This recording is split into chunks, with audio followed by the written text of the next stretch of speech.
Hi friends, welcome to Jayanya vlog. ಈ ವಿಡಿಯೋನ ಇದೇ ಫಸ್ಟ್ ಟೈಮ್ ನೋಡ್ತಿದ್ರೆ ದಯವಿಟ್ಟು ಸಬ್ಸ್ಕ್ರೈಬ್ ಮಾಡಿ. ಇವತ್ತು ನಾನು ಹಸಿ ಹೆಸರು ಕಾಳು ಸಾಂಬಾರು ಮಾಡ್ತಾಯಿದ್ದೀನಿ. ಇವಾಗ ಹೆಸರು ಕಾಳು ಸೀಸನ್ ಅಲ್ವಾ, ಹಾಗಾಗಿ ಹಸಿ ಹೆಸರು ಕಾಳು ಸಾಂಬಾರು ಮಾಡ್ತಾಯಿದ್ದೀನಿ. ಫಸ್ಟ್ ಹೆಸರು ಕಾಳೆಲ್ಲ ಸುಲ್ಕೊಂಡೆ.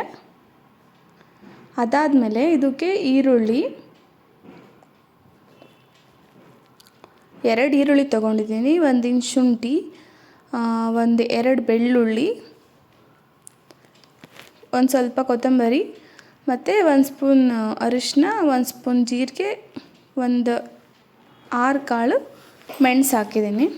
ಅದನ್ನು ರುಬ್ಕೊಬೇಕು. ಅದಾದಮೇಲೆ ಕಾಯಿ ಮತ್ತು ಸ್ವಲ್ಪ ಕಡಲೆ, ಗಸಗಸೆ, ಚಕ್ಕೆ ಹಾಕಿ ಅದನ್ನು ಗ್ರೈಂಡ್ ಮಾಡ್ಕೊಂಡಿದ್ದೀನಿ. ಅದಾದಮೇಲೆ ಒಂದು ಪಾತ್ರೆಗೆ ಬೆಣ್ಣೆ ಹಾಕಿದ್ದೀನಿ. ಬೆಣ್ಣೆ ಹಾಕ್ಬಿಟ್ಟು ಅದೊಂದು ಸ್ವಲ್ಪ ಕರಗೋವರೆಗೂ ಅದನ್ನು ಮಿಕ್ಸ್ ಮಾಡ್ಕೊಬೇಕು. ಅದೊಂದು ಸ್ವಲ್ಪ ಕರಗಿ ಚೆನ್ನಾಗಿ ಕಾದ್ಮೇಲೆ ಅದಕ್ಕೆ ಈರುಳ್ಳಿ ರುಬ್ಕೊಂಡಿದ್ನಲ್ಲ, ಈರುಳ್ಳಿ ಖಾರ ಅದನ್ನು ಹಾಕಬೇಕು. ಅದನ್ನು ಹಾಕಿ ಚೆನ್ನಾಗಿ ಮಿಕ್ಸ್ ಮಾಡ್ಕೊಬೇಕು. ಅದೊಂದು ಸ್ವಲ್ಪ ಬೆಂದಮೇಲೆ ಹೆಸ್ರು ಕಾಳು ಹಾಕ್ಕೊಬೇಕು. ಹೆಸ್ರು ಕಾಳು ಹಾಕ್ಕೊಂಡು ಚೆನ್ನಾಗಿ ಮಿಕ್ಸ್ ಮಾಡಬೇಕು. ಮತ್ತು ಅದಕ್ಕೆ ರುಚಿಗೆ ತಕ್ಕಷ್ಟು ಉಪ್ಪು ಹಾಕ್ಕೊಬೇಕು. ಹೆಸ್ರು ಕಾಳಿಗೆ ಎಷ್ಟು ಬೇಕು ಅಷ್ಟು ಹಾಕ್ಕೊಂಡಿದ್ದೀನಿ. ಹಾಕ್ಕೊಂಡು ಚೆನ್ನಾಗಿ ಮಿಕ್ಸ್ ಮಾಡ್ಕೊಳ್ಳೋಣ. ಅದಾದಮೇಲೆ ಒಂದು ಸ್ವಲ್ಪ ಹೊತ್ತು ಅದು ಚೆನ್ನಾಗಿ ಮಿಕ್ಸ್ ಆದಮೇಲೆ ಅದಕ್ಕೆ 1 ಸ್ಪೂನ್ ಖಾರದ ಪುಡಿ, 2 ಸ್ಪೂನ್ ಸಾಂಬಾರು ಪೌಡರ್ ಹಾಕಿದ್ದೀನಿ.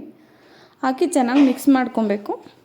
ಅದು ಚೆನ್ನಾಗಿ ಮಿಕ್ಸ್ ಮಾಡಿಕೊಂಡು ಒಂದು ಸ್ವಲ್ಪ ಹೊತ್ತು ಬೇಯಿಸಿ ಅದಕ್ಕೆ ಸ್ವಲ್ಪ ನೀರು ಆ್ಯಡ್ ಮಾಡ್ಕೊಳ್ಳೋಣ. ನೋಡ್ಕೊಂಡು ನಿಮಗೆ ಸಾಂಬಾರು ಯಾವ ಅದಕ್ಕೆ ಬೇಕೋ ಅದಕ್ಕೆ ನೋಡ್ಕೊಂಡು ನೀರು ಹಾಕ್ಕೊಬೇಕು.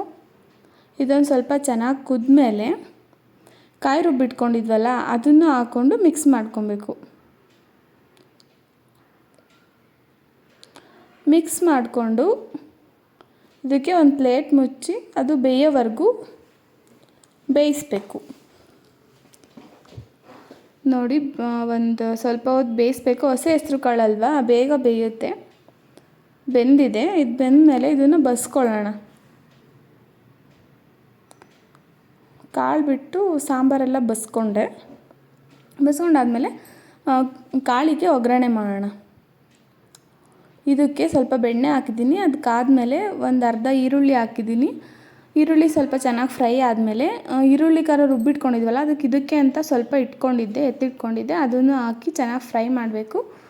ಆಮೇಲೆ ಖಾರದ ಪುಡಿ ಮತ್ತು ಸಾಂಬಾರು ಪುಡಿ ಹಾಕ್ಬಿಟ್ಟು ಚೆನ್ನಾಗಿ ಫ್ರೈ ಮಾಡಿಕೊಂಡು, ಚೆನ್ನಾಗಿ ಫ್ರೈ ಆದಮೇಲೆ ಬೇಯಿಸಿಟ್ಕೊಂಡಿದ್ವಲ್ಲ ಹೆಸ್ರು ಕಾಳು ಅದನ್ನು ಹಾಕ್ಕೊಂಡು ಚೆನ್ನಾಗಿ ಮಿಕ್ಸ್ ಮಾಡಬೇಕು.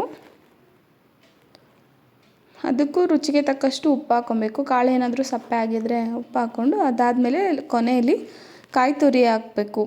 ಕಾಯಿ ಹಾಕಿ ಚೆನ್ನಾಗಿ ಮಿಕ್ಸ್ ಮಾಡಿಕೊಂಡು ಸ್ವಲ್ಪ ಹೊತ್ತು ಬೇಯಿಸಿದ್ರೆ ಕಾಳು ಪಲ್ಯನೂ ರೆಡಿ ಆಗುತ್ತೆ.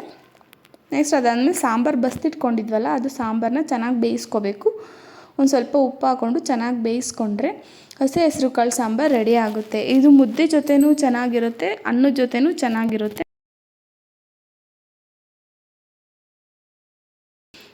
ಟೇಸ್ಟ್ ಮಾತ್ರ ತುಂಬ ಚೆನ್ನಾಗಿತ್ತು. ನೀವು ಒಂದು ಸಲ ಟ್ರೈ ಮಾಡಿ. ಇಷ್ಟ ಆದರೆ